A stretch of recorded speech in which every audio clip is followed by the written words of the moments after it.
السلام عليكم ورحمة الله وبركاته. ازيكم يا دكاترة عاملين ايه؟ اهلا بكم في المحاضرة الرابعة من كورس التأهيل للكليات الطبية. معكم دكتور عبد الله القزاز. ان شاء الله محاضرة النهاردة هي محاضرة سهلة جدا وخفيفة بإذن الله. اول حاجة هي الوورد بيلدينج، ودي اللي احنا اتكلمنا فيها من الاول. قلنا ان انا عشان افهم اي كلمة لازم افهم الفورميشن. عشان قصدي افهم ميديكال ترمينولوجي لازم اعرف الفورميشن والكونستراكشن بتاع الكلمه، ان ازاي الكلمه بتتكون، فبالتالي اعرف افككها. فهنا احنا بنبني كلمه.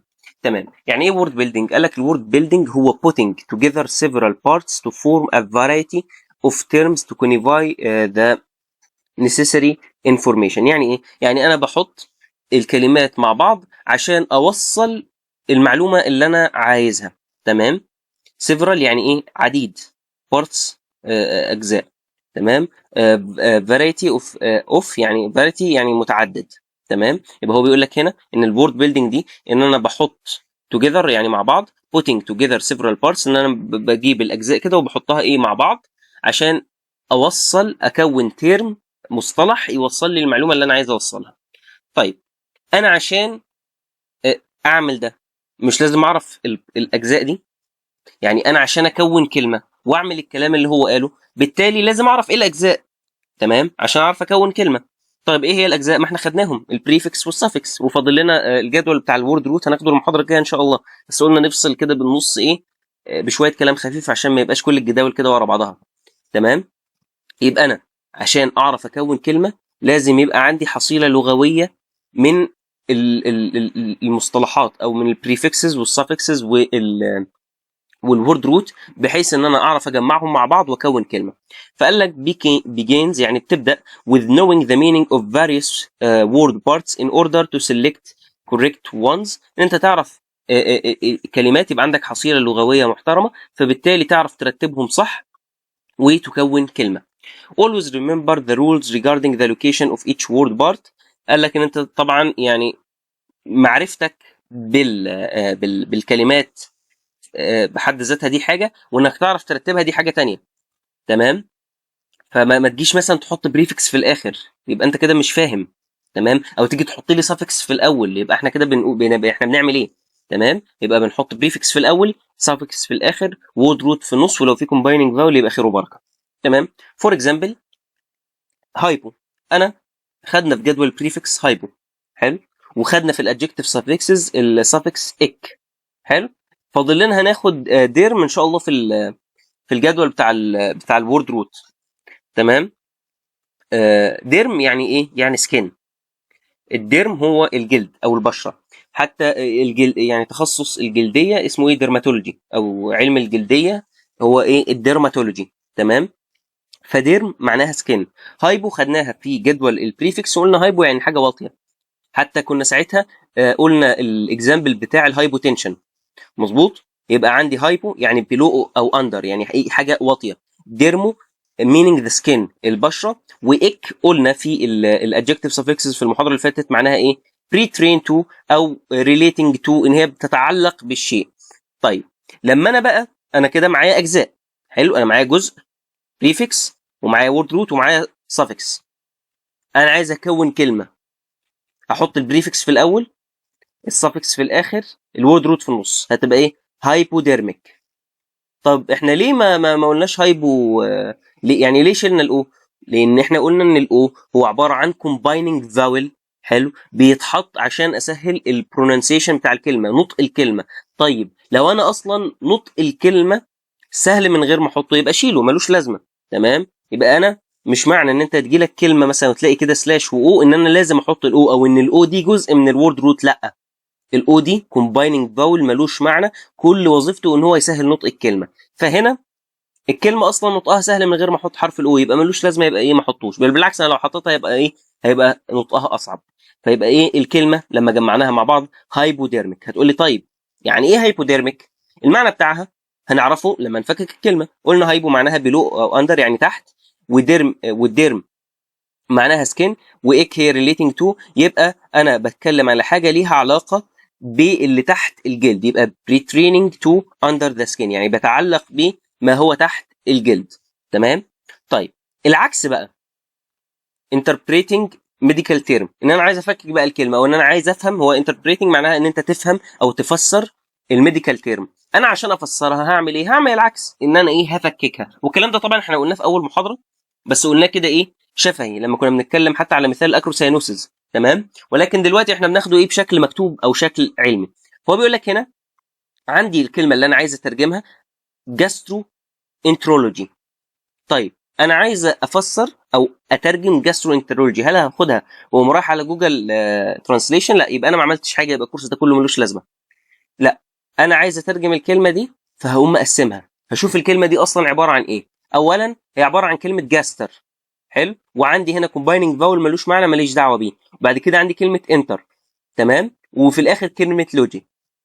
هتقول لي جاستر وانتر انا ما اعرفهمش، بس لوجي انا فاكر. انت قلت لي ان دي كان سافكس وليه علاقه بالعلم عموما، فقلت لي ان اي علم بيبقى في الاخر فيه لوجي. فتمام، يبقى دي علم ايه؟ انا لسه ما اعرفش، ان انا ما اعرفش معنى كلمه جاستر ولا اعرف معنى كلمه انتر. تمام. طيب جاستر معناها ستومك، اللي هي المعده، يبقى جاستر هي ايه؟ المعده. تمام.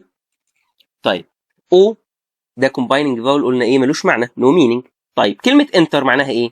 سمول انتستين. هتقول لي مين اللي سمول انتستين دي؟ اقول لك مش فاكر لما انت في الاحياء كده وانت صغير او وانت كبير، على حسب خدتها امتى مش فاكر، لما خدنا الجهاز الهضمي وقلنا ان الجهاز الهضمي عباره عن امعاء دقيقه وامعاء غليظه اللي هي اللارج انتستين. فالامعاء الدقيقه اسمها سمول انتستين، انتستين يعني امعاء، وسمول يعني صغير، فهي ايه؟ الامعاء الدقيقه. تمام. ولوجي قلنا هي ستادي اوف او علم. طيب يبقى الكلمه كده مع بعض عايز اعرف معناها تبقى ايه؟ study of the stomach and small intestine، دراسه الاستومك والسمول انتستين، المعده والامعاء الدقيقه. تمام. طيب يبقى احنا كده خدنا انا عايز اكون كلمه، هكونها ازاي؟ هيبقى عندي حصيله لغويه وعارف معنى كل كلمه وعارف مين بريفكس ومين سافكس، فبالتالي يعني فايده ان انا اعرف البريفكس والسافكس ان انا هعرف احطها فين في الكلمه، وان انا احط الكلام ده فين. طيب انا بقى لا، العكس، انا عندي كلمه وانا عايز اعرف معناها، فهعمل ايه؟ هفككها، هرجعها لاصلها تاني، اعرف معنى كل كلمه لوحدها، وبعد كده ايه؟ اقوم مجمع المعنى مع بعض. وخدنا مثال على الهايبوديرميك وقلنا معناها الاندر ذا سكين اللي هو اللي تحت الجلد، وخدنا مثال العكس الجاسترو انترولوجي وقلنا معناها ايه؟ ستادي اوف ستومك اند سمول انتستين. طيب نيجي للحاجه الثالثه معانا وهي البرونانسيشن، ازاي انطق صح. طيب اول حاجه النطق هيختلف، قال لك هنا pronunciation will differ according to place of birth and education. يعني احنا طبعا ما بقولكش ان هو الصح ان هو هيختلف من مكان لمكان، ولكن انا بقول لك اللي بيحصل. تمام. وفي نفس الوقت ما تقدرش تقول انه ده يعني غلط، هو غلط وكل حاجه ان واحد ينطق كلمه غلط، ولكن طالما المعنى وصل لك يبقى ده الهدف من اللغه. الهدف من اللغه توصيل المعنى، فطالما المعنى وصل لك تمام. ولكن معنى الكلام هو بيقول ايه؟ ان انت مثلا عندك مثلا احنا هنا بننطق الانجليزي بشكل معين، في الهند بينطقوه بشكل تاني خالص. الاصلي لما تروح مثلا لامريكا ولا دول من الدول اصلا لغتهم الام هي الانجليزي، هتلاقيهم بينطقوها بشكل ثالث خالص، وان احنا الاثنين يعني ما شاء الله في وادي وهم في وادي تاني. تمام. فده المعنى من الجمله بتاعت ان احنا البرونسيشن او نطق الكلام بيختلف من مكان لمكان على حسب المكان اللي انت اتولدت فيه او على حسب التعليم اللي انت خدته. طيب قال لك when in doubt ask for spelling. طيب انت دلوقتي شغال مع حد في القطاع الطبي، لقيته قال لك كلمه انت بقيت مش فاهم هو قال ايه. تمام. فانت هنا في شك، دوبت معناها ايه؟ شك، انت مش مجمع الكلمه اللي هو قالها بسبب ان هو بينطقها بنطق غلط. فهتقول له ايه؟ حتى احنا يعني احنا في مصر دايما لما حد يجي يقول لك كلمه وما تفهمهاش تقول له ايه؟ اسبلها لي. تمام. يعني ايه اسبلها لي؟ ان هو يقول لك ايه؟ السبيلنج بتاعها. فهو بيقول لك هنا وين ان دوبت، يعني لما تكون شاكك في الكلمه اللي انت سمعتها، شاكك فيها، اسك فور سبيلنج، قول له معلش ايه؟ اسبلها لي او قول لي السبيلنج بتاعها. تمام. طيب طبعا هنا هو بيقول لك بقى ايه في الكتب new terms in the book، يعني لما يكون في مصطلح جديد في الكتاب، الدكتور او صاحب الكتاب هيكتبه لك in bold face type، يعني هيعمل لك عليه bold are introduced in bold face type with phonetic spelling in parentheses. طب يعني ايه phonetic spelling؟ اللي هو ده تمام. مثلا عندنا كلمه بريكاردايتس، فرضا ان الكلمه دي جديده في الكتاب، هو مصطلح جديد اول مره يذكره في الكتاب، هيكتب لك البرونانسيشن بتاعها. تمام. ازاي؟ ده مش سبيلنج صحيح للكلمه، ولكن دي الطريقه اللي الكلمه او الحروف بتتنطق بيها. بيري كار دايتس. تمام. طيب ليه اشمعنى كلمه داي هي اللي كابيتال والباقي سمول؟ لان هي بيقول لك ايه، الستريسد سايلابل والبي ان كابيتال ليترز، يعني الحروف اللي هيبقى يعني ايه عليها شده او مشدده. طبعا هو مفيش شده في الانجليزي، بس يعني مجازا كده حروف يعني مشدده بيحطها لك ايه بالكابيتال ليترز. تمام. طبعا بقارنها بالشده اللي في العربي، بس اكيد مش هتلاقي شده في الانجليزي يعني. تمام. ف ده معنى الكلام. طب تقول لي ايه، هو بيقول لي هنا ان بارانثيسيس دي يعني ايه؟ قال لك هنا شوف انت، هو حطها لك في ايه؟ بين اقواس. الكلمه دي معناها ايه؟ بين اقواس او اقواس يعني.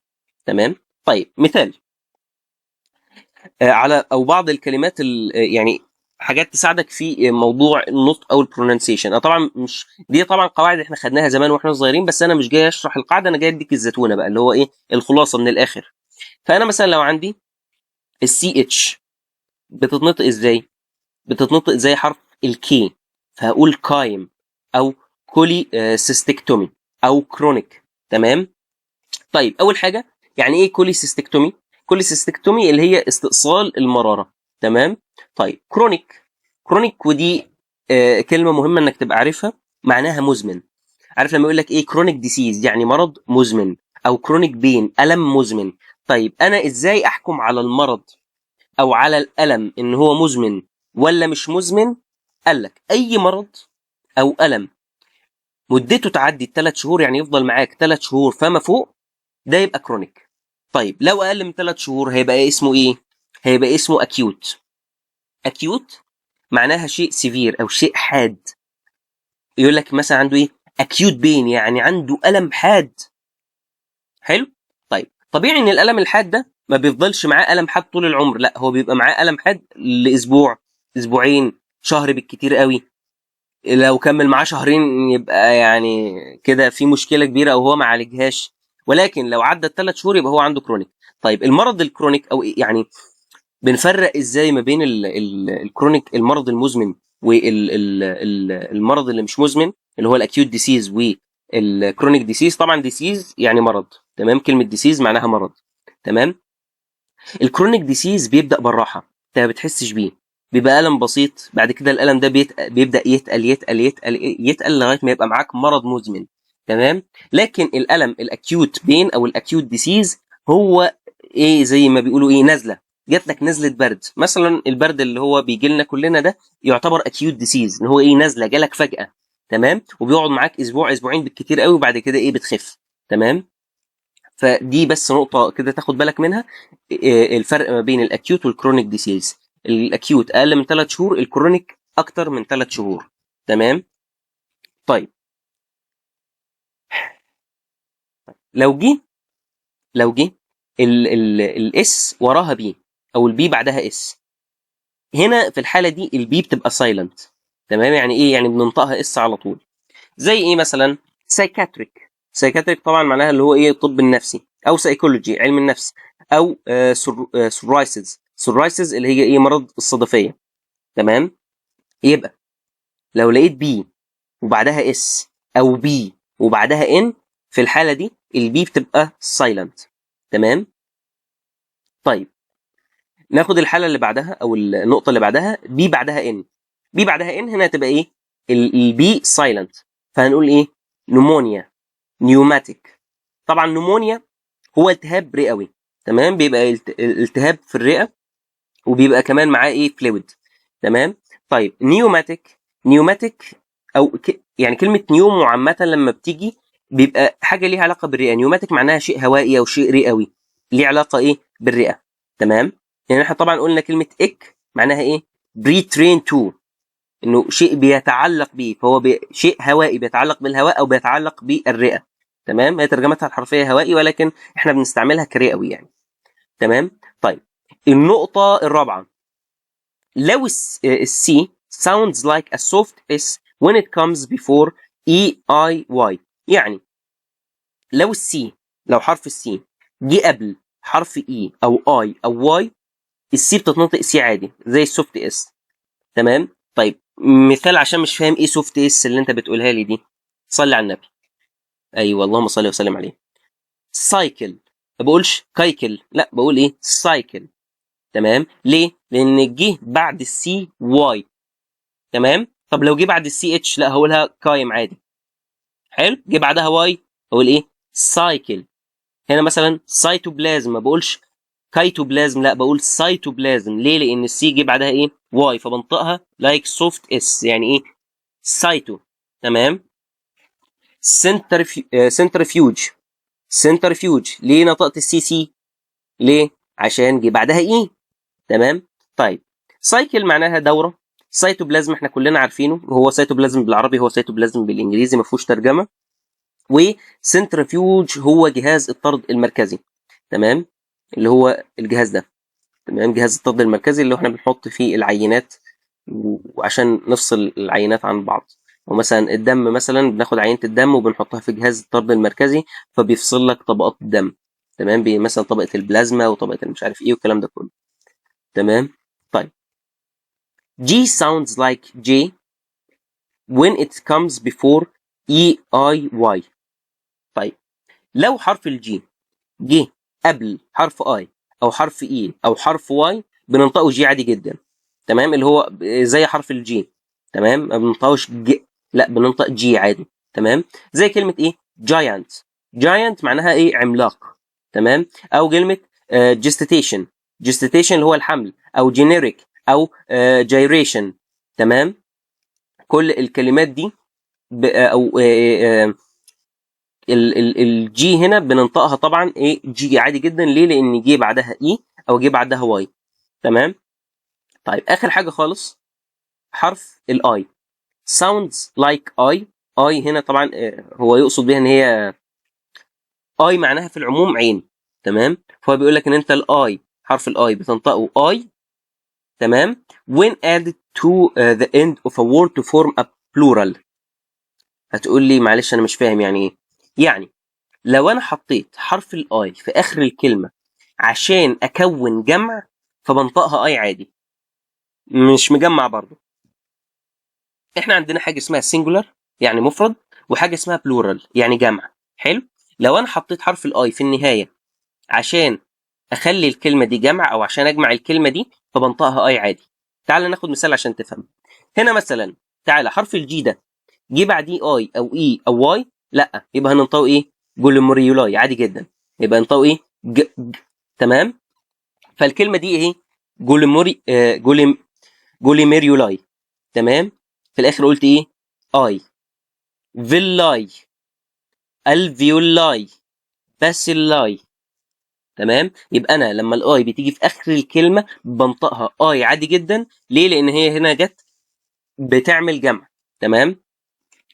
او يعني حولت الكلمه دي لبلورال، حولتها لجمع. طيب الجلوميريولاي طبعا المفرد بتاعها جلوميريولاس. الفيولاي معناها الحويصله الهوائيه. فيلاي دي يعني بتبقى زي شعيرات كده صغيره بتبقى على الخلايا وبتتشاف بالميكروسكوب مش هتشوفها بعينك. الباسيلاي يعني دي في الباثولوجي عشان تفهم معناها يعني ايه. سيبك من المعنى الحرفي بتاعها، ما اعرفش معناها الحرفي هيبقى ايه، ولكن تعالى اوريك صوره ليها عشان تعرف تفرق ما بين الباسيلاي وتشوف اخواتها التانيين. طيب الباسيلاي هو نوع من انواع البكتيريا بيبقى بالشكل الاسطواني ده زي البافس كده. تمام. طيب هتقول لي طب ايه النوع التاني من البكتيريا؟ طب ما انت معنى ان انت تقول لي في باسيلاي يبقى في حاجه مثلا غيرها عشان افرقها عنها. اقول لك معانا الحاجه التانيه اسمها كوكاي. تمام. ادي هنا في الصوره اهو. الكوكاي بتبقى عباره عن حاجه دائريه. يبقى انا عندي باسيلاي بتبقى شبه الاسطوانه او شبه الحبايه كده بتاعت الدواء، وفي الكوكاي اللي هي بتبقى ايه دايره. تمام. طيب حته صغيره برضو لو فهمتها تمام ما فهمتهاش عادي اسكبها. كوكاي طبعا هنا جمع وباسيلاي جمع. طب ايه المفرد بتاعهم او ايه السنجولار بتاعهم؟ كوكاي المفرد بتاعها كوكس. تمام. والباسيلاي باسيلس. تمام. طيب الكوكاي ليها انواع، انا مش عايزك تعرفهم كلهم ولكن هعرفك اتنين تلاتة منهم. اول واحده الدايبلو كوكاي. الدايبلو كوكاي احنا خدناها، دايبلو قلنا ايه، كان حتى لما ضربنا دايبلوبيا قلنا ده مرض الحول، فمعنى دايبلو ان هي ايه، الحاجه منها اتنين، فدايبلو كوكاي يبقى ايه، في كورتين. تمام. طبعا كل دول بكتيريا، فدايبلو كوكاي يبقى ايه، كورتين. طيب لو لقيت الكوكاي كده عامله شكل زي شكل السبحه، او الباسيلاي عامله شكل زي شكل السبحه، بسميها ايه، شكل السبحه ده او السبحه دي معناها ايه، ستريبتو. فلو هي سبحه كلها دواير كده زي ما احنا شايفين هتبقى ستريبتو كوكاي. ستريبتو اهو، ستريبتو كوكاي. تمام. لا هي بقى ايه، شبه او باسيلاي وعاملين شكل سبحه، يبقى اسمها ايه، ستريبتو باسيلاي. تمام. وطبعا لو ايه اتنين باسيلاي كده واقفين جنب بعض او مع بعض هيبقى ايه، دايبلو باسيلاي، لان هما ايه، اتنين. لو لوحدها تبقى ايه، باسيلس. طيب عندنا نوع تاني من الكوكاي وهو الاستافيلوكوكس. تمام. ادي الاستافيلوكوكس. استافيلو معناها زي عنقود العنب كده، فهي بتبقى كوكاي على شكل عنقود عنب. تمام. فادي الاستافيلوكوكاي بتبقى بالشكل ده. طب هتقول لي انا هستفيد ايه من ان انا اعرف الستريبتوكوكاي ولا الدايبلوكوكاي ولا حتى التتريد؟ تتريد طبعا جايه من كلمه تترا. تترا معناها اربعه، او تريد كوكس هيبقى معناها انه انا عندي ايه، اربعه. حلو، يبقى دايبلو اتنين، تتريد اربعه، استافيلو قلنا اللي هو شبه عنقود العنب، بس هو في الصوره دي مش واضح قوي ان هو عنقود عنب يعني، الصوره اللي فاتت كانت اوضح. ستريبتو يعني سبحه، فلو لقيت كور كده على شكل سبحه تبقى ستريبتو كوكاي. طيب هتقول لي انا ايه الفايده من ان انا اعرف الكلام ده؟ تعال بص معايا هنا. انا دلوقتي لما تجيلك صوره مثلا في هيستولوجي ولا في الحاجات دي على مثلا جرام بوزيتيف بكتيريا ويجيب لك الصوره دي، فانت ما عندكش يعني، انت اكيد مش هتقعد تحفظ الصور اللي عندك في الكتاب، فهتحاول على قد ما تقدر انك تفهمها.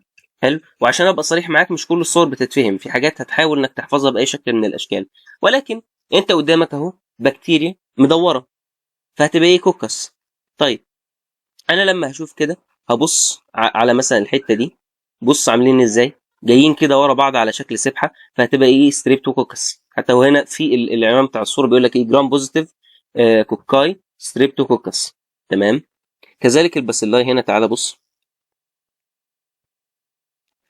في الصور اللي تحت الميكروسكوب، هتجيلك مثلا صوره بالشكل ده. فبدل ما انت تبقى يعني ما عندكش اي فكره خالص، لا انت تحاول تبص تشوف، لا دي شكلها باسيلاي، ماشي، يبقى البكتيريا اللي هنا دي باسيلس. تمام. والله لقيتها عامله مثلا شكل سبحه تبقى ستريبتو باسيلاي، لقيتها مش عارف عامله اتنين لازقين في بعض هتبقى ايه، دابلو باسيلاي، وهكذا. تمام. طيب ده بالنسبه للباسيلاي والكوكاي. طيب انت لو ما فهمتش الجزء ده او حسيت ان انت مش مستوعبه، عادي جدا، ما تشغلش بالك، كده كده الكلام ده انت مش هتاخده حتى في اولى، يعني انت هتاخده قدام، بس انا قلت اقوله لك يبقى عندك فكره عنه. تمام. والمفروض ان ده من الميديكال ترمينولوجي اللي احنا خدناها، الدايبلو معناها اتنين، مش عارف ايه الكلام ده كله. طيب هتقول لي طيب معلش ايه الالفيولاي؟ احنا قلنا الالفيولاي هي الحويصله الهوائيه، بس برضو نشوف ايه صوره ليها عشان نبقى فاهمين. بص يا باشا، ادي الرئه. تمام. الرئه اسمها ايه، اسمها لنج. الله ينور. عندي هنا دي القصبه الهوائيه. القصبه الهوائيه اسمها ايه، تراكيا. تمام. التراكيا بينزل منها ايه، برونكس. برونكس بتتقسم لحاجات صغيره اسمها ايه، برونكيولز. تمام. في اخر بقى البرونكيولز دي هتلاقي كده في كيس صغير، بالعربي كده بنسميها ايه، حويصله هوائيه، بالانجليزي الفيولاي. تمام. كيس كده ايه، صغير في اخر ايه البرونكيول. تمام. طيب الفيلاي زي ما قلنا هي ايه، شعيرات كده بتبقى على الخليه من فوق، بتتشاف برضو بالميكروسكوب، وهتاخدها في المايكرو اناتومي في تحت خالص في صفحه حاجه و50 حاجه و40 مش فاكر، بس هو يعني في الاناتوميكال ترمينولوجي. طيب نخش على الشابتر اللي بعديه وهو السبيلنج. انا دلوقتي في البروننسيشن، في النطق، كنت قلت لك ايه؟ ان انت وارد هتلاقي في واحد بينطق بطريقه معينه وواحد تاني بينطق بطريقه تانية، يعني بينطق الكلمه الواحده بطريقه تانية، وده بيرجع قلنا للمكان اللي انت اتولدت فيه وللتعليم اللي انت تلقيته. فمثلا مش اللي اتعلم في مدارس مثلا عربي زي اللي اتعلم في مدارس انترناشونال، ده طبيعي كانت طول عمره درسته بالانجليزي، فاكيد طريقه نطقه للكلام هتبقى بشكل مختلف عن طريقه دراسته بالعربي. كذلك بالنسبه للبلاد، الكلام ده كله احنا قلناه. تمام. السبيلنج بقى ما فيهوش الكلام ده كله. سبيلنج بيقول لك ايه؟ only one correct way to spell a term. هي طريقه واحده بس هتكتب بيها الكلمه. تمام. changing one letter can change the meaning of a word. لو انت غيرت حرف واحد، حرف واحد بس، هتغير معنى الكلمه.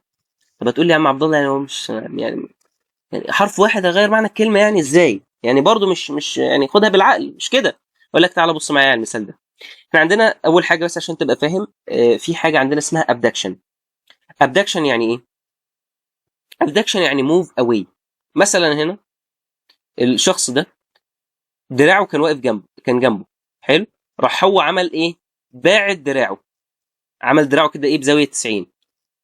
احنا بنسمي ان هو باعد دراعه دي بنقول ايه؟ عمل ايه؟ abduction.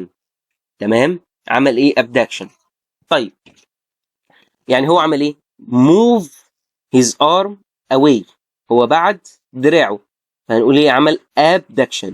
abduction. طيب لو رجع دراعه تاني زي هنا، هو كان فارد دراعه وراح جايبه جنبه، يعني move toward.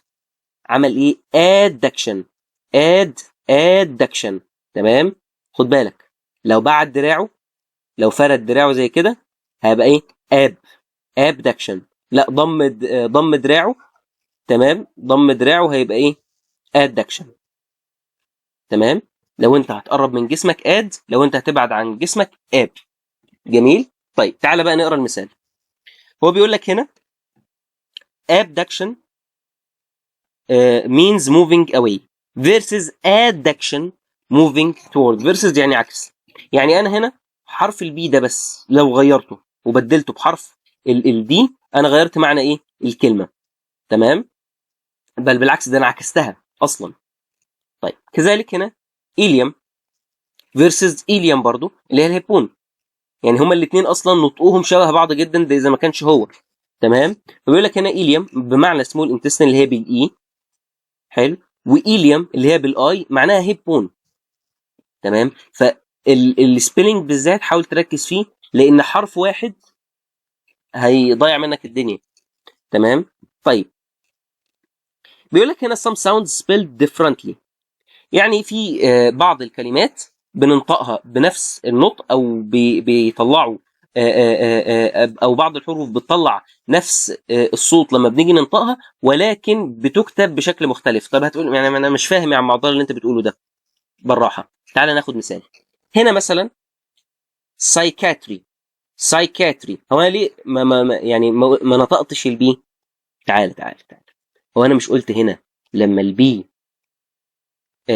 يجي بعدها اس البي بتبقى سايلنت؟ طيب ادي هنا ايه؟ سايكاتري زي ايه؟ سايتولوجي. الاثنين نطقتهم ازاي؟ ساي. الاثنين كان ليهم نفس الصوت، ولكن سايكاتري بتتكتب بي اس واي وسايتولوجي بتتكتب سي واي. يعني الاثنين حروفهم مختلفه عن بعض، ولكن النطق بتاعهم قريب جدا من بعض.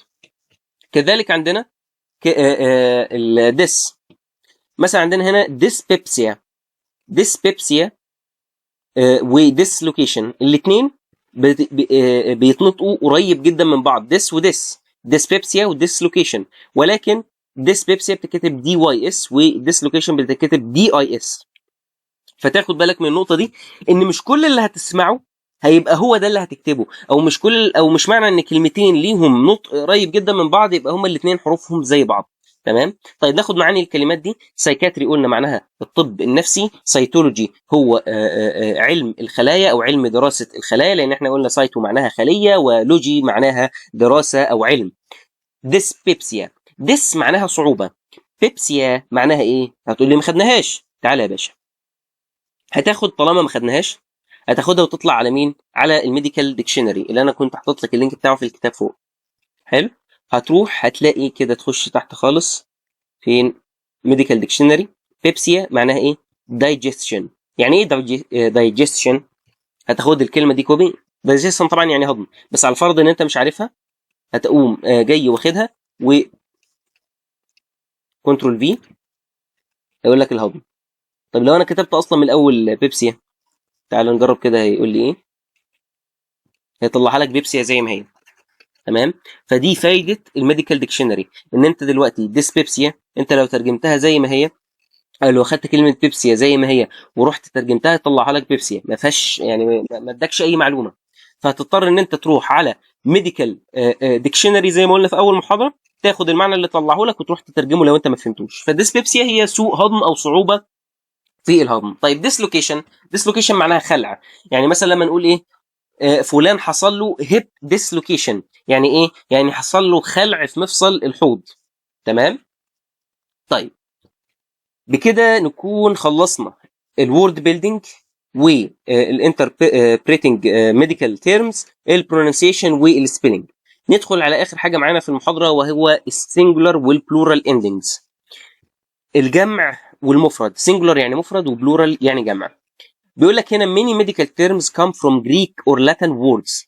ده كلام مش جديد عليك وقلناه في اول محاضره، انه كل المصطلحات الطبيه جايه او اغلب المصطلحات الطبيه جايه من اليوناني ومن اللاتيني. طيب rules for forming plurals for these languages are different from English. يعني ايه؟ قال لك القواعد اللي احنا بنجمع بيها الكلمات في اللغات دي اللي هم اللاتيني واليوناني مختلفين عن القواعد بتاعت الانجليزي. فمثلا قال لك plural of atrium is atria not atriums. احنا متعودين في الانجليزي عايز اجمع اي حاجه احط في اخرها اس وكل سنه وانت طيب شكرا. تمام. لا هنا لا، انت اصلا ما بتتعاملش مع انجليزي، انت بتتعامل مع اصلا لغات اغلبها لاتيني ويوناني. وارد تلاقي انجليزي بس الاغلب ايه يوناني وجريكي، يوناني ولاتيني. تمام.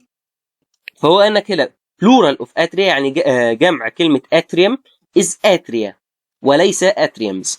طيب مع ذلك قال لك ايه other words will use English rules. في كلمات تانية عادي هتستخدم القواعد بتاعت اللغه الانجليزيه زي ايه؟ زي قال لك plural of ventricle is ventricles. عادي جدا ضفنا اس وكل سنه واحنا طيبين. تمام. طيب انا عايز اقول ايه؟ انا عايز اقول انه مش دايما هنستخدم قواعد اللغه الانجليزيه، بس وارد ان احنا نستخدمها عادي. تمام. يبقى انا مش دايما مش هستخدم القواعد الانجليزي ومش دايما هستخدمها، لا انا هستخدمها مع الانجليزي. الكلمات اللي مش اصلها اصلا اللي اصلها مش انجليزي طبيعي هستخدم معاها قواعد تانية. طيب نيجي بقى المهم. هتقول لي يعني ايه اتريوم ويعني ايه فنتريكل؟ لان انا كطالب داخل طب دلوقتي انا ما يهمنيش السنجلر والبلورال والحاجات دي، انا كده كده الكلام ده خدته في ابتدائي. تمام. لا انت جاي اصلا تاخد الحاجات دي، بس الاصل ان انت تفهم الكلام ده. تمام. لان ده اللي هيفيدك. بص يا باشا، احنا عندنا القلب زي ما انت عارف مكون من 4 حجرات. تمام. اذينين وبطينين. طيب بص معايا، ادي القلب. الاذينين اسمهم اتريوم. تمام. رايت اتريوم وليفت اتريوم. تمام. طيب لو انا هجمع، لو انا مثلا عايز اقول رايت اند ليفت، هينفع اقول رايت اند ليفت اتريوم؟ لا انا جمعتهم فاقول رايت اند ليفت اتريا. تمام. طيب مين الفنتريكل؟ هو اللي تحتيهم على طول البطين. عندي رايت فنتريكل وليفت فنتريكل. طيب يبقى بالراحه، انا دلوقتي في القلب عندي 4 حجرات، بطينين واذينين. الاذين اسمه ايه؟ اسمه اتريوم. عندي منه واحد يمين وواحد شمال. اليمين هيبقى اسمه رايت اتريوم عادي جدا، والشمال هيبقى ليفت اتريوم، ليفت يعني شمال. تمام. طيب البطين اسمه ايه؟ اسمه فنتريكل. عندي منه 2، واحد يمين وواحد شمال، هيبقى اليمين اسمه ايه؟ رايت فنتريكل، الشمال اسمه ايه؟ ليفت فنتريكل. تمام. بس طبعا هنا عندك الاورطه طبعا والشريان الرئوي اللي هو البلمونري فين. طيب هنا جدول السنجولار والبلورال. طيب انا عايز ايه من الجدول ده؟ طبيعي او يعني الاغلب مش هيقدر ان هو يحفظ يقول ايه الكلمات اللي بتنتهي بحرف الاي هقوم مزود لها اي، واللي بتنتهي بحرف الاي اكس هقوم حاطط سي اي اكس او اكس اي اس، اكيد مش هتعرف تحفظ ده. تمام. لو عرفت تحفظه طبعا خير وبركه، لو فهمته او لو انت اصلا يعني لو انت فاهمه يعني الحمد لله. ولكن اللي انا عايزك تستفاد منه هو الامثله اللي احنا بنضربها هنا. تمام، تعرف معاني الكلمات اللي احنا هنقولها في الجدول، وبالمره تعرف النهايات اللي بتنتهي بايه بنعمل فيها ايه. بس لو ما حفظتهاش مش مشكله، لان هي كده كده هتيجي مع الايه، مع الممارسه. يعني انت مش هتعرف تحفظها وتبصمجها كده، لا. يعني انت مع الممارسه ومع التعامل مع الكلمات دي هتلاقي ان انت بتجمع يعني بتفرق الجمع من المفرد بكل سهوله. تمام. طيب نبدا باول حاجه، الكلمات اللي بتنتهي بحرف الاي. فمثلا عندي هنا كلمه فيرتبرا. فيرتبرا يعني ايه؟ يعني فقره. طيب الجمع بتاعها ايه؟ فيرتبري. تمام، فيرتبري يعني ايه؟ يعني فقرات، فقره جمعها فقرات. تمام، منطقي جدا. طيب ادي الفقره وادي الفقرات. طيب انا اصلا في جسم الانسان عندي كام فقره؟ ادي العمود الفقري قدامنا، عندك 7 فقرات عنقيه. حلو، 7 فقرات عنقيه بنسميهم سيرفيكال فيرتبري. اول واحده اسمها اطلس، تاني واحده اسمها اكسس، والباقيين بقى بنسميهم بالارقام عادي. تمام، ده بالنسبه للسيرفيكال فيرتبري. عندي كام يعني الباقي ايه؟ 12 ثوراسيك، 12 ثوراسيك فيرتبري. وعندي في الاخر تحت خالص، او مش تحت يعني لسه في 2 تحتهم، ولكن عندي اللمبر فيرتبري، وهم بيبقوا 5 من L1 ل L5. وبعد كده عندي هنا السكرم، طبعا هو مش باين من اللينك. السكرم دول بيبقوا برضو 5 فقرات فيوزد مع بعض. واخر حاجه الكوكسيك اللي هو العصعوص. تمام، ده بالنسبه للفقرات. يمكن هنا الصوره دي اوضح شويه. تمام، يبقى عندي 7 سيرفيكال، 12 ثوراسيك، 5 لمبر. تمام. طيب ده بالنسبه للفرتبري. ان الكلمات اللي بتنتهي باي اكس زي ثوركس، تمام، ده السنجولار بتاعها. جمعها ايه؟ ثوراكسز. تمام. طيب اول حاجه، يعني ايه ثوركس؟ ثوركس يعني صدر. هتقول لي صدر ولا قفص صدري؟ اقول لك لا، صدر. ثوركس بمعنى الصدر. طيب القفص الصدري اسمه ايه؟ اسمه ريب كيج. ريب كيج. تمام. بيقول لك هنا if you count the vertebrae in the necks and thoraxes of mice and chickens, you will find that mouse has 7 neck and 13 thoracic vertebrae, a chicken 14 and 7 respectively. يعني ايه الكلام ده؟ هو بيقول لك هنا لو انت عديت if you count يعني عديت the vertebrae الفقرات اللي في رقبة يعني الفقرات العنقية. طبعا هو يقصد ب vertebrae in the necks and thoraxes. النكس يعني ايه؟ الفقرات هتبقى العنقيه اللي هم عندنا في البني ادمين السيرفيكال. ما اعرفش في بيطري الصراحه بياخدوا ايه، ولكن ممكن يبقوا بيسموها في بيطري نكس. تمام، هي نك يعني رقبه. تمام، بس احنا ما بنقولش على الفقرات العنقيه نيك فيرتبري. يعني انا ما سمعتهاش قبل كده في الكليه عندي، ولكن وارد يكون المصطلح ده شائع في بيطري. تمام. طيب انثوراكسز اللي هم الثوراسيك فيرتبري عندنا كبني ادمين. اوف مايس، مايس جمع فار، فمايس معناها فيران. and the chickens والفراخ. you will find هتلاقي ان الفار عنده 7 neck و13 thoracic vertebrae. يبقى الفار عنده 7 فقرات عنقية و13 فقرة صدرية، 13 thoracic vertebrae. تمام. التشيكن الفرخة 14 و7 respectively. هتقول لي يعني ايه 14 و7؟ طب ما هو ما قالش 14 دي ايه ولا 7 ايه. اقول لك هو فعلا ما قالكش 14 ايه ولا 7 ايه، ولكن كتب لك كلمه ريسبكتيفلي. ريسبكتيفلي يعني على التوالي. تمام، يعني ايه على التوالي؟ يعني 14 نك و7 ثوراسيك. تمام، على نفس الترتيب. لانه انت هتلاقي كتير من الدكاتره بيكتب لك حاجات معينه، مثلا ارقام كذا كذا كذا كذا كذا، ويكتب لك كده رقمين جنب بعض ريسبكتيفلي. تمام، فتفهم ان ده ايه، على التوالي. تمام، زي مثال الفرخه. طبعا مش قادر اقرب لك البتاع ده لان مفيش حاجه تحضرني في دماغي دلوقتي على كلمه ريسبكتيفلي غير المثال اللي قدامنا يعني. طيب نيجي لحبيبه قلبنا ازاي ده. تمام. ابيندكس، الكلمات اللي بتنتهي باي اكس او اي اكس بنعمل فيها ايه؟ بنحط لها سي اي اس. تمام، فكلمه ابيندكس جمعها ابيندكسز. طب تقول لي معلش عبد الله سؤال بس، هو يعني على حد معلوماتي ان الانسان عنده زايده واحده بس، فاحنا هنجمع يعني ابندكس ليه؟ يعني هنجمعها في فرصه ايه؟ اقول لك الصراحه انا ما اعرفش، ودورت على ايه جمله ميديكال يكون فيها جمع لكلمه ابندكس، ما لقيتش. عشان كده حتى الجمله اللي انا جايبها لك the book has several appendixes. تمام. وطبعا الجمله دي معناها انه الكتاب فيه ملاحق، او فيه ملاحق متعدده. وملاحق مش اللي هي الناس اللي بيسقطوا، لا، ملاحق هنا يقصد بيها المراجع يعني. تمام. طيب، اول مثال معانا على السنجولار بتاع كلمه appendix بيقول لك then it was called off because of his inflamed appendix. يعني بيقول لك ان هو كنسل الميعاد او اللي هو كان بيعمله بسبب انه الزايده ملتهبه. هتقول لي طب انت عرفت منين ان هي الزايده ملتهبه؟ اقول لك تعالى بس. هو احنا مش قلنا انه كلمه inflammation معناها التهاب؟ فهي inflamed يعني ملتهبه. تمام. وابندكس اللي هي زايده، فعنده التهاب في الزايده. تمام. طيب، نيجي على الكلمة أو المثال اللي بعده، وهو الكلمات اللي بتنتهي باي اس. تمام. دي بنعمل ايه؟ بنشيل الاي ونحط اي، يعني بدل ما هي بتنتهي باي اس هتبقى بي اس.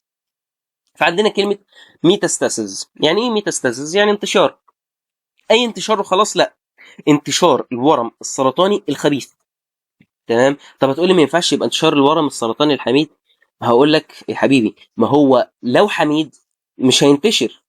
تمام. يعني هو ايه الفرق ما بين الورم الخبيث والحميد؟ الحميد هو ورم في مكان معين فبنفتح نشيله وخلاص. انما الخبيث هو بينتشر في الجسم كله، فانا مش هعرف افتح الجسم كله واطلع كل الاورام اللي فيه، لان هو اصلا عمل ما انا افتح في حته هيكون هو انتشر في حته تانية، فعشان كده اصلا بنقول عليه ورم خبيث. تمام. فميتاستاسيس معناها انتشار الورم السرطاني الخبيث. طيب، يعني ايه بس؟ يعني معلش يا عم عبد الله، قبل ما نخش في قضيه بقى سنجولار وبلورال والكلام ده، يعني ايه ورم خبيث بالانجليزي او باللغه الطبيه بتاعتنا دي؟ malignant tumor. هتقول لي مين؟ malignant معناها خبيث، tumor معناها ورم. malignant tumor يعني ورم خبيث، او cancerous tumor. تمام. طبعا كلنا عارفين كلمه كانسر اللي هي ايه؟ سرطان. ولكن يعني الاغلب او الشيء اللي احنا هنستخدمه كلمه malignant يعني خبيث. طيب، نيجي بقى لموضوعنا سنجولار وبلورال. ميتاستاسيس سنجولار، البلورال بتاعها ايه؟ ميتاستاسيس. تمام. هنحط لها اي اس. طيب، اكزامبل بيقول لك ايه؟ according to the Cleveland clinic. هتقول لي مين كليفلاند كلينيك؟ اقول لك دي زي موقع ابحاث طبيه، وده ان شاء الله في المحاضره السادسه اللي هنقرا اصلا ابحاثهم ان شاء الله. يعني هنقرا ابحاث من عندهم. المهم، according to the Cleveland Clinic, metastasis occurs when cancer cells break away from the original tumor, enter the bloodstream or lymphatic system and spread to other parts of the body. بيقول لك هنا انه الميتاستاسيس ده بيحصل لما الكانسر سيلز، الخلايا السرطانيه، بتطلع بره الاوريجينال تيومر. يعني الخلايا السرطانيه بتسيب الورم نفسه، او جزء منها بيسيب الورم نفسه ويروح فين؟ يدخل في البلاد ستريم. بلاد ستريم اللي هو ايه؟ في الدوره الدمويه او مجرى الدم. اور الليمفاتيك سيستم اللي هو ايه؟ الجهاز الليمفاوي. تمام. and spread to other parts of the body. هتقول لي ازاي؟ اقول لك يعني لا شك ان انا وانت متفقين انه كل عضو في جسم الانسان وكل حته في جسم الانسان بيوصلها الدم. تمام. والا لو في حته ما بيوصلش فيها دم هيحصل غرغرينه اللي احنا بنسميها جرجرين. تمام. طيب، معنى كده انه لما الخلايا السرطانيه دي تدخل في مجرى الدم فهي تنتشر في الجسم كله، فبالتالي انت مش هتقدر تسيطر على الورم. طيب، الجمله اللي بعدها اللي استخدمنا فيها البلورال لكلمه ميتاستاسيس بيقول لك هنا preventing a contralateral breast cancer prevents cancer from arising in the other breast but not metastasis elsewhere in the body. يعني ايه؟ بيقول لك هنا ان انت لما هتمنع preventing a contralateral. طب يعني ايه contralateral الاول؟ contralateral قلناها في المحاضرات اللي فاتت، يعني معناها ايه؟ الناحيه الثانيه. تمام. فهو هنا بيتكلم على سرطان الثدي.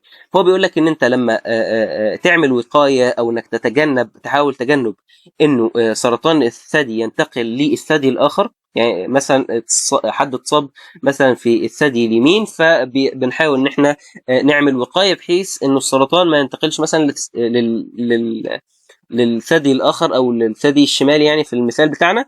فقال لك preventing a contralateral breast cancer prevents cancer from arising in the other breast. هو فعلا هيمنع الكانسر من ان هو يروح للثدي الاخر، ولكن but not metastasis elsewhere in the body. بس مش هيقدر ان هو يمنعه من الانتشار في باقي الجسم. تمام. طيب معانا بعد كده الساركوما.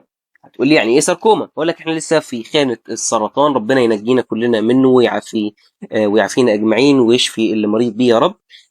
ولكن ساركوما معناها ايه؟ اقول لك تعالى نشوف مع بعض او نجرب كده ونخبط حظنا ان احنا نستعمل جوجل ونحاول نعتمد عليه ولو لمره واحده. تعالى يا باشا، ساركوما معناها ساركوما، الله اكبر. تمام. وكاتب لك تحت كده اللي هو ايه ترجمات اكثر، يعني عامل معانا واجب بيقول لك السرقوم ورم خبيث. حلو، يعني احنا عرفنا ان هو ايه مالجنان تيومر، بس مع ذلك يعني احنا ما استفدناش برضو، انا ما فهمتش يعني ايه ساركوما. فهعمل ايه؟ يا اما هروح على مريم وبستر اللي انا سبت لك اللينك بتاعها في اول محاضره خالص، او لو انت مستعجل كده تعمل سيرش سريع على جوجل فيطلع لك الميديكال ديفينيشن بتاعها في اول حاجه. فبيقول لك هنا ساركوما از رير تايب اوف مالجنان تيومر. يعني ايه؟ يعني هو رير معناها نادر، فهو نوع نادر من السرطان او من الورم الخبيث that develops اللي بيتكون in bone في العظم and connective tissue. هتقول لي connective tissue يعني ايه؟ يعني زي ايه؟ اقول لك الكونكتيف تيشو ده زي الفات، الدهون، المصل، العضلات، البلاد فيزل، الاوعيه الدمويه، نيرفز، الاعصاب and the tissue that surrounds bones and joint. في الانسجه اللي بتحاوط البون العظم والجوينت المفاصل. تمام. فيبقى الساركوما هو نوع نادر من انواع السرطان او الاورام الخبيثه بيطلع في العظم وفي الكونكتيف تيشو. تمام. طيب جمع ساركوما ايه؟ او اي كلمه بتنتهي بام ايه؟ ساركوماتا. ساركوما جمعها ايه؟ ساركوماتا. طيب هتقول لي ازاي وافهمها ومش عارف ايه؟ ده مش انجليزي، تمام، وانا ما درستش لاتيني، فبالتالي انا ما اعرفش ايه القاعده اللي هو ماشي عليها عشان مثلا عشان يجمع حاجه يقوم حاطط تي ايه في الاخر. بس هو حتى ساركوماتا يعني من نطقها كده لما تحس انك تنطقها بتحس يعني اكيد ده مش انجليزي، حتى جوجل ما فهمهاش. تمام. فيبقى جمع ساركوما ساركوماتا. حلو.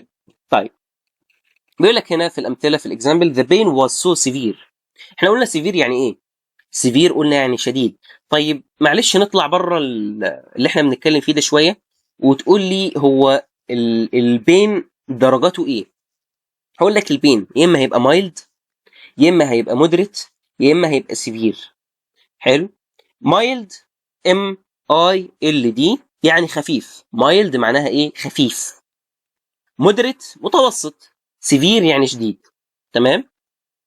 فهو هنا بيقول لك the pain was so severe الألم كان شديد جدا. There was a concern that the sarcoma had recurred in his spine. The pain was so severe يعني الألم كان شديد جدا، فهم قلقوا إنه تكون الساركوما اللي هو الورم السرطاني الخبيث النادر رجع تاني فين؟ لهيز سباين.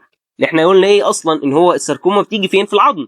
فانا لما اجي اقرا المثال والاقي ان هو خايف انه الساركوما تكون رجعت تاني للعمود الفقري بتاعه ما استغربش، لان انا عارف كده كده ان الساركوما دي بتيجي في العظم. تمام.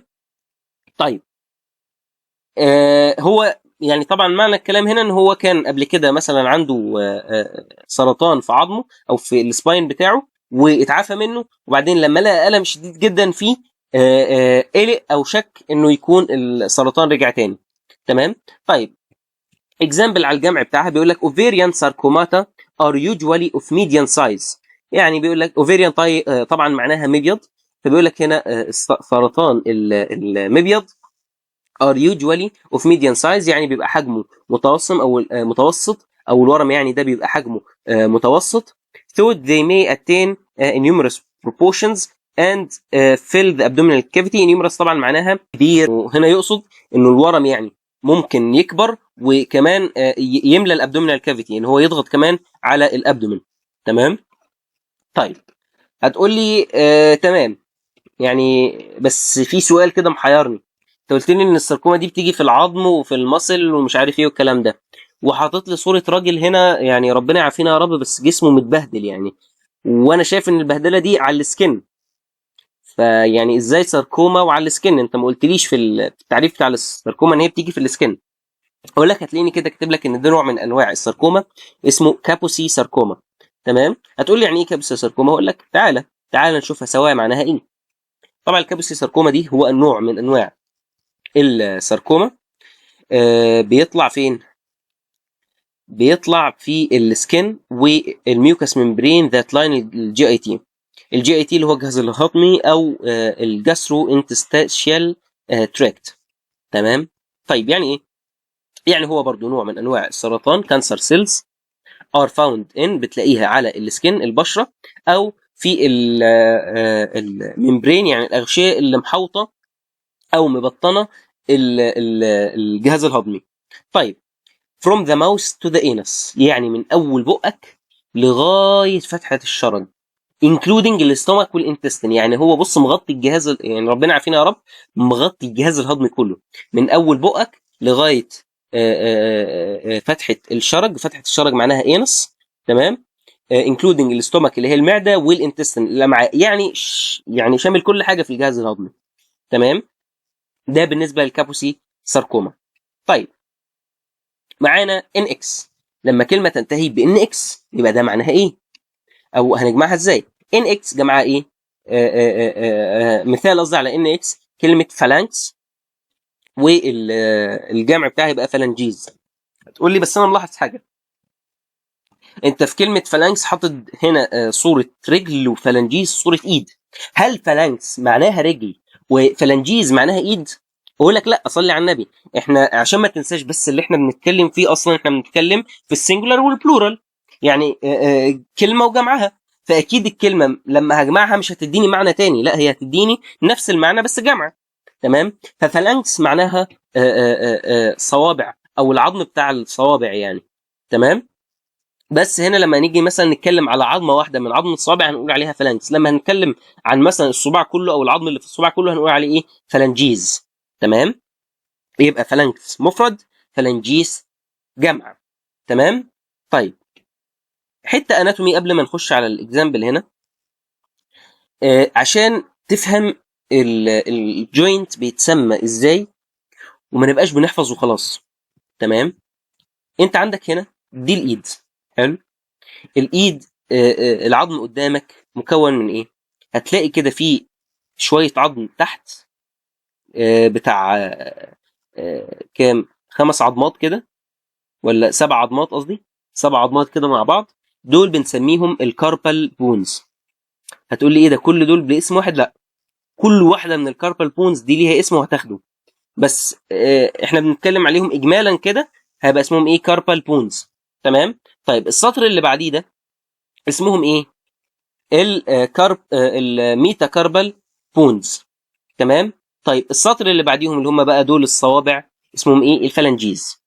يبقى انت عشان تفهم العظم عندي تحت كاربال بونز اللي هم السبعه اللي مع بعض دول، هنا ميتا كاربال بونز، وهنا الفالنجيز. تمام. كل دول ايه؟ الفالنجيز الصوابع. طيب انا عايز اسمي المفاصل، عايز اعرف. احنا طبعا عارفين يعني ايه مفصل اصلا. المفصل هو اي حاجه ما بين عظمتين، اي عظمتين لامسين بعض ده مفصل بالنسبه لي. تمام. اللي جوه ده كله مفاصل، يعني اللي ما بين السبع عظمات ده كلهم ايه؟ مفاصل. واللي ما بين السبع عظمات دول اللي هم الكاربال بونز والميتا كاربال بونز ده مفصل. طيب المفصل اللي ما بين الكاربال بونز والميتا كاربال بونز بنسميه ايه؟ كاربو ميتا كاربال جوينت. اسمه ايه بكل بساطه؟ هو احنا بنبدا بمين؟ بالعظمات اللي تحت دي، المفصل ما بين العظمه دي والعظمه دي مثلا، فيبقى ايه؟ كاربو ميتا كاربال بونز. كاربو ميتا كاربال جوينت، قصدي كاربو ميتا كاربال جوينت. طيب لا انا عايز اطلع فوق شويه، ما بين الميتا كاربال بونز والفالنجيز هقول ايه؟ ميتا كاربو فالانجيال جوينت. ميتا كاربو فالانجيال جوينت. يبقى الجوينت ده او المفصل ده اسمه ايه؟ ميتا كاربو فالانجيال جوينت. يبقى انا كده بعمل ايه؟ انا بفهم اناتومي، انا ما بحفظش تشريح، انا بفهم تشريح. عايز تحفظ التشريح اهلا وسهلا، روح احفظه. بس هتحفظه هتنساه. ولكن لو فهمته وخدته بنفس الطريقه دي كده بالراحه، تفكر كل حاجه وتفهم اصل الكلام جاي منين، فتفهمه احسن ما تحفظه. تمام. طيب انا دلوقتي عايز اسمي المفصل اللي ما بين الصباع. ما انت قلت لي يا عبد الله انه اي عظمتين ما بينهم مفصل. ايه المفصل بقى اللي ما بين الصوابع؟ طب هقول لك على حاجه، العظمه دي اسمها ايه؟ هتقول لي فالانكس، ودي فالانكس، وكلهم مع بعض اسمهم فالنجيز. تمام. وانا عايز اقول ايه المفصل ده يعني فين ما بين الصوابع؟ هيبقى اسم المفصل ايه؟ انترفالانجيال جوينت.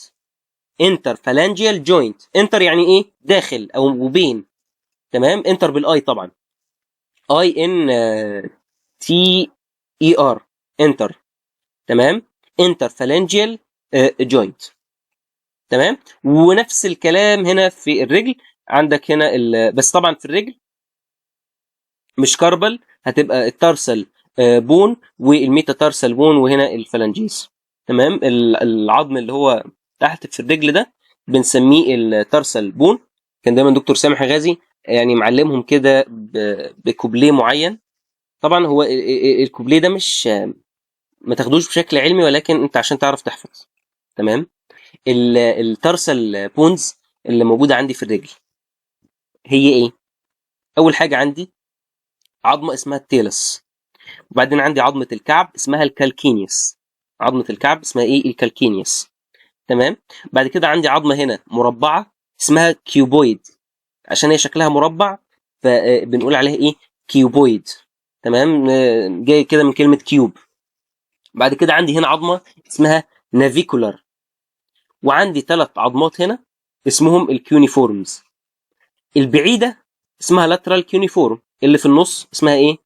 انترميديت كيونيفورم. اللي في الاخر خالص من هنا اللي هي قريبه اسمها ايه؟ ميديال كيونيفورم. طيب هتقول لي فين الكوبليه اللي دكتور سامح الغازي كان قال عليه؟ تامر، كل، كبده نيه، و3 كتاكيت.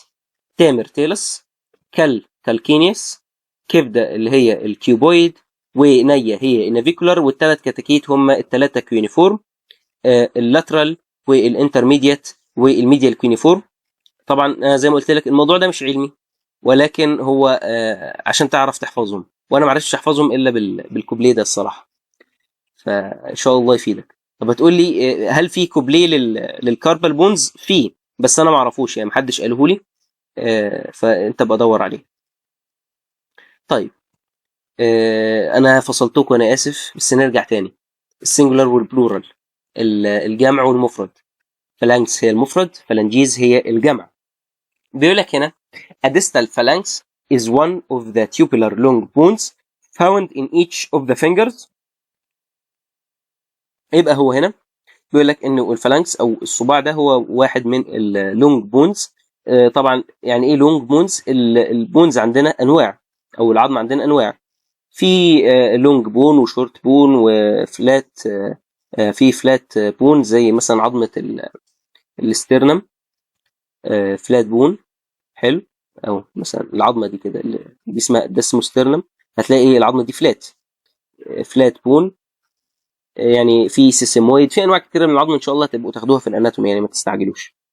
وهنا المثال بتاع الفلانجيز. طبعا فلانجيز قلنا فلانجيز اوف ذا هاند اور جروب اوف سمول بونز، هي عباره عن شويه عظم كده صغير هو اللي بيكون البوني كور اوف ذا ديجيتس اوف ذا هاند. ديجيتس معناها ايه؟ فينجرز. طبعا لما يجي لك كلمه وبعدها كده كلمه بين قوسين فتعرف ان ده معنى الكلمه، فديجيتس معناها ايه؟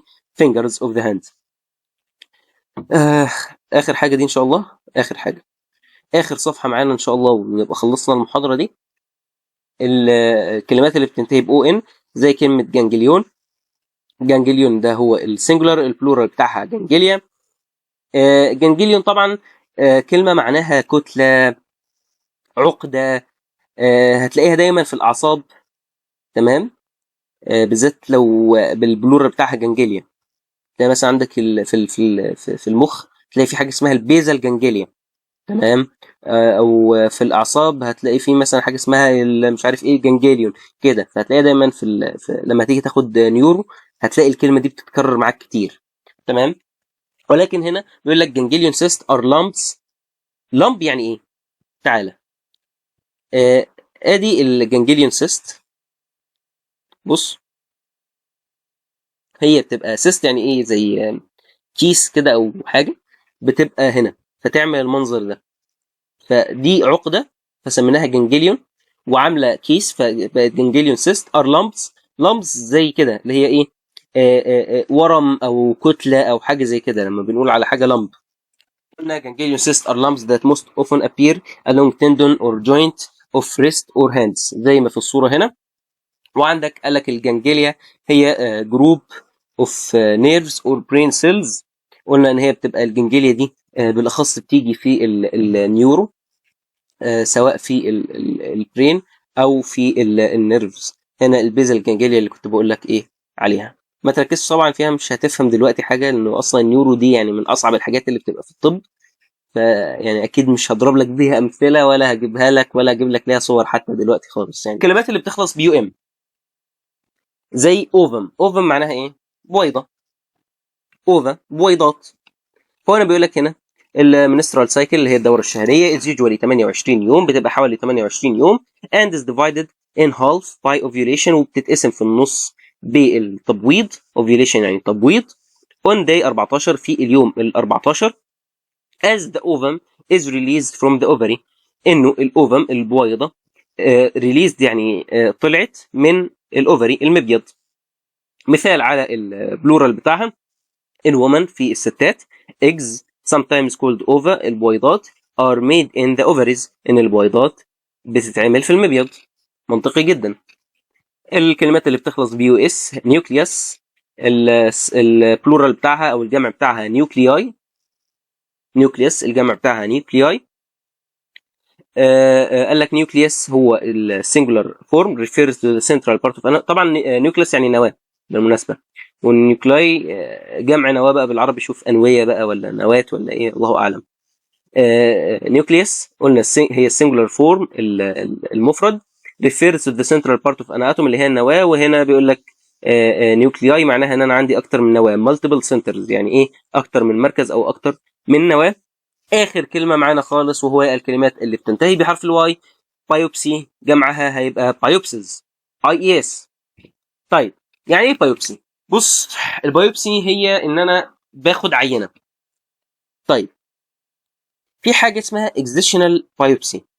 هنا مثلا فرضا انت دكتور الجراحه، حلو، جاي بتاخد عينه من ورم عشان تعرف هل هو ورم حميد ولا خبيث، فهتقوم مستأصل الورم وتاخد عينه.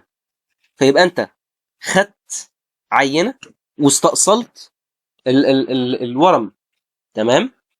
فبنسمي العمليه دي اكزيشنال بايوبسي. طيب لو انت خدت عينه بس، يعني انت لو فتحت ورحت واخد العينه بس، تبقى انت كده عملت ايه؟ بايوبسي.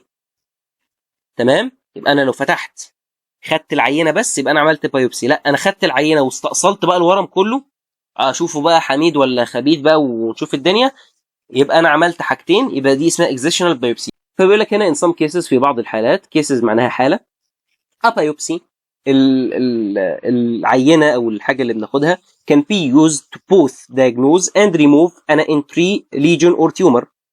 يعني انا ممكن استخدمها عشان اعمل diagnose اللي هو التشخيص، ان انا اشخص او اعرف العينه دي مثلا هل الورم اللي كان موجود ده حميد ولا خبيث، هل مش عارف بسبب بكتيريا ولا بسبب ايه، الكلام ده كله. and remove، وكمان بشيل الليجن، الجزء المصاب او الورم اللي عندي. ان انا اكزيشنال بايوبسي بيبقى اسم العمليه دي اكزيشنال بايوبسي، او اسم ان انا اعمل دايجنوز وكمان استأصل الورم، ده اسمه اكزيشنال بايوبسي زي ما قلت في الاول. اخر اكزامبل معانا وهو الجات بايوبسيز. قال لك gut biopsies in 5 participants really revealed what appears to be persistent viral. بيقول لك هنا ان هم خدوا بايوبسي من الجت اللي هي العاء يعني، ان 5 participants من 5 مشاركين revealed what appears يعني لقوا انه بقى ايه، انه المشكله اللي عندهم بسبب فيروس. تمام؟ طبعا الكلام اللي تحت ده ما ملوش اي لازمه. بس بكده الحمد لله تكون المحاضره خلصت. انا عارف ان هي كانت محاضره طويله عشان ما تتلخبطش. انا هدفي عامه من السنجولار والبلورال ان انت تعرف ان احنا القواعد الجمع عندنا مش زي الانجليزي زي ما قلت لك باللاتيني، وعشان كده صعب انك تحفظها، فاعرفها بالخبره. انا ما بقولكش احفظ ان اي اكس مش عارف لما تشوفها تقوم حاطط اي اس. الكلام ده انا ما بقولهولكش، لان انت مش هتعرف تحفظ من الاخر يعني. تمام. انا نفسي مش هحفظهم، تمام، ولا حفظتهم، ولكن انت هتعرف ايه بالخبره. تمام. فالهدف الاساسي او الفايده الاكبر اصلا من الكلام ده ان انت تعرف شكل الزايده. عرفت ان انت عندك كم فقره، فخدت معلومات من الاناتومي. خدت نوعين من انواع السرطان. عرفت ازاي تفهم اناتومي، واديتك مثال سريع على ده. اديتك زي سكيما او زي كده زي ما بيقولوا يعني كوبليه او اختصار للترسل بون. عرفت اصلا ان انت عندك العظم ده اسمه كاربل وده اسمه ترسل. اديتك شويه حاجات في الاناتومي. يعني دي الحاجات اللي عايزك تركز عليها اكتر. وعلى الكلمات ان فالانكس جمعها فالنجيز. تمام. انا ما يهمنيش بقى ال الاخر ومين ويتجمع في ايه، بس انا اللي يهمني الامثله اللي انا اديتها هنا دي، لان دي اللي هتلاقي فيها الكويز. عامه بالمناسبه الكويز هتلاقيه بيقول لك مثلا ايه، ميتاستاسيس جمعها كده، ده صح ولا غلط؟ او ساركوما جمعها ساركوماتا، ده صح ولا غلط؟ تمام.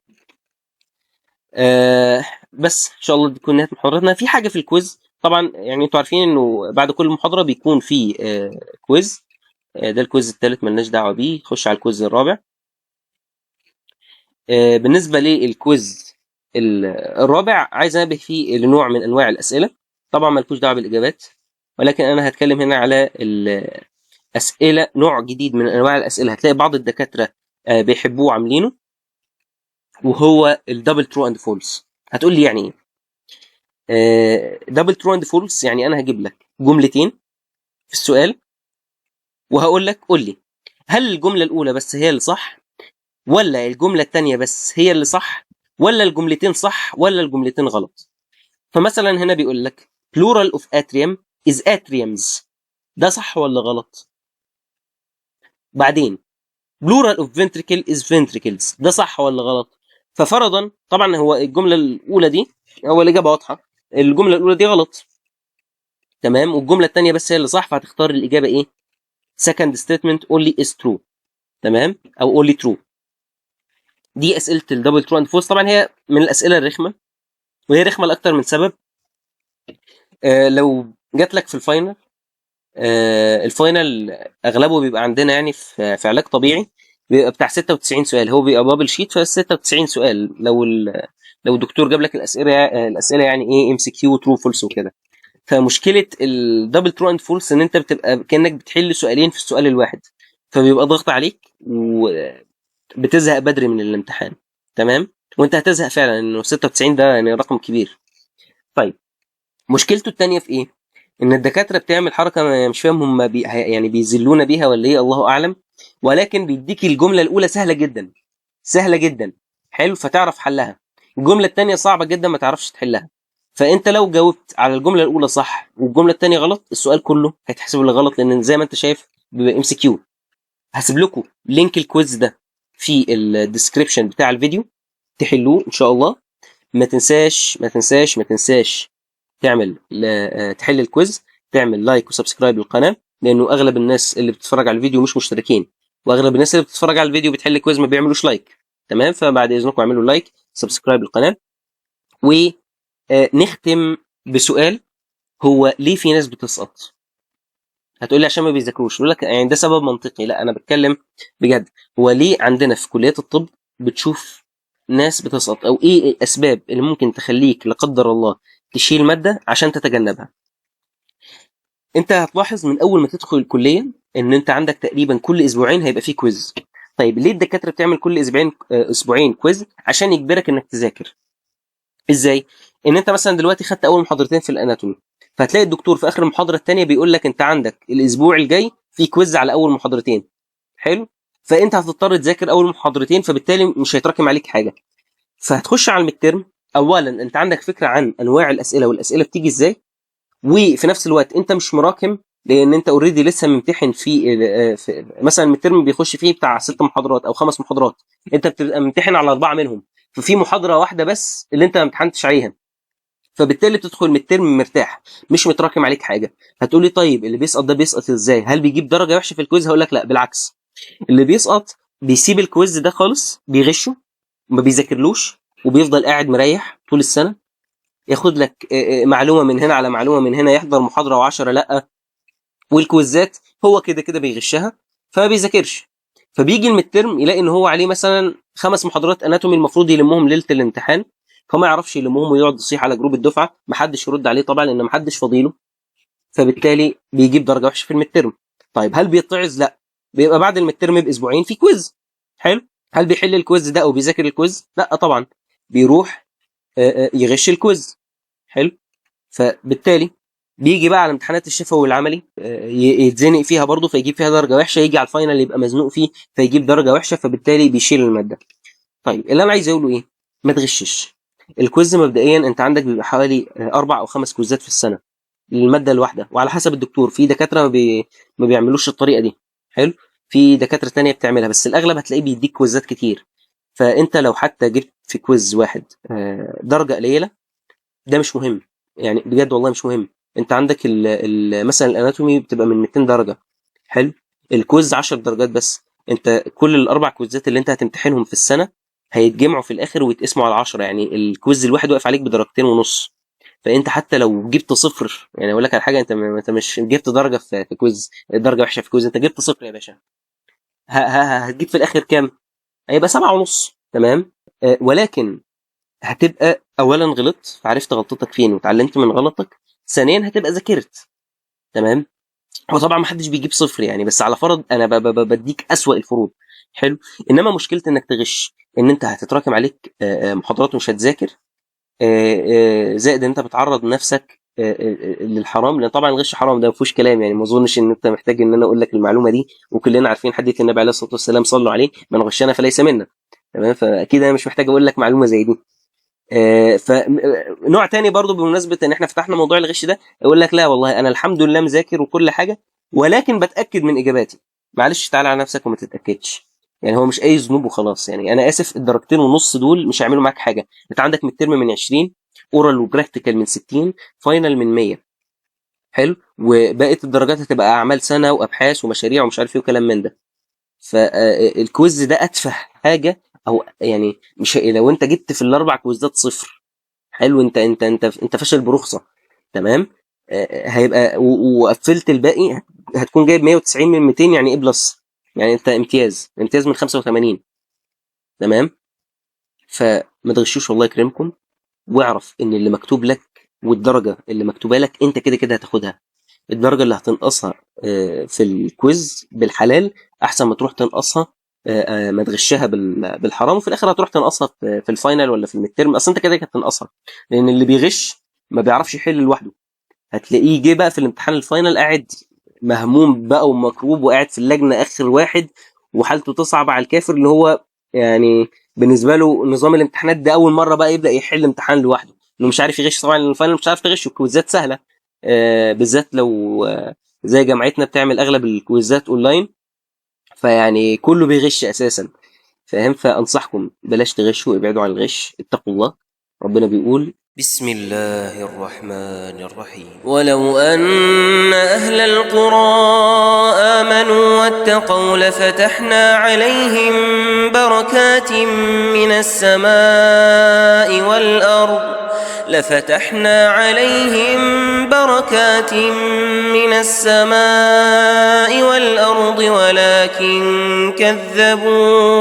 ولكن كذبوا فأخذناهم بما كانوا يكسبون. يعني انت لو اتقيت ربنا والله ربنا هيطرح لك البركة في نفسك وفي مالك وفي مذاكرتك، وهيوفقك ان شاء الله. فاتقوا الله وربنا يوفقكم يا رب، ويا رب كلكم تنجحوا، وربنا يتوب على اللي بيغش. واشوفكم ان شاء الله في المحاضرة الخامسة، والسلام عليكم ورحمة الله وبركاته.